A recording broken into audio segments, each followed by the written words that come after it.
സംസ്ഥാന ഹജ്ജ് കമ്മിറ്റി മുഖേന ഈ വർഷത്തെ ഹജ്ജ് നിർവഹിക്കാൻ അവസരം ലഭിച്ച പൊന്നാനി തവനൂർ മണ്ഡലത്തിലെ തീർത്ഥാടകർക്കായി സാങ്കേതിക പഠന ക്ലാസ് സംഘടിപ്പിച്ചു.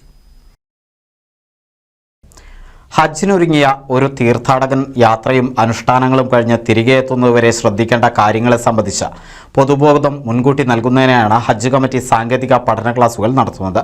പൊന്നാനി RV പാലസ് ഓഡിറ്റോറിയത്തിൽ നടന്ന പരിപാടി സംസ്ഥാന ഹജ്ജ് കമ്മിറ്റി അംഗം KM മുഹമ്മദ് കാസിം കോയ ഉദ്ഘാടനം ചെയ്തു.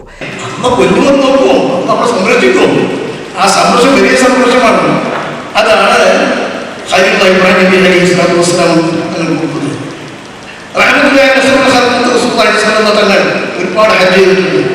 ഹജ്ജിന് ഒരു ഹജ്ജ് ഹിജ അസ്റഫുൽ ഖൽഖ് മദീനത്തിന് ശേഷം പോയ ഹജ്ജത്തുൽ വിദാ, ആ ഹജ്ജ് ശേഷം 3 മാസത്തെ 4 മാസം ഞാൻ പറഞ്ഞത് മക്കയിൽ അസ്റഫുൽ ഖൽഖ് ഇഷ്ടംപോലെ എല്ലാവരും ഹജ്ജ് ചെയ്തിട്ടുണ്ട്. സിദ്ദിഖ് മൗലവി അയലക്കാട് അധ്യക്ഷത വഹിച്ചു. ഹജ്ജ് master trainer Mujeeb Rahman Vadakkemanna class എടുത്തു.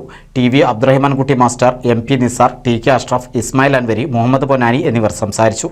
കമാലുദ്ദീൻ മാസ്റ്റർ സ്വാഗതവും ഇസ്മായിൽ പുതുപ്പൊന്നാനി നന്ദിയും പറഞ്ഞു. അലി മുഹമ്മദ്, ബഷീർ, സുഹൈറ, സൈദലവി, അനീഷ, സുഹ്റാബി ടീച്ചർ എന്നിവർ പരിശീലനത്തിന് നേതൃത്വം നൽകി. NCV news Ponnani.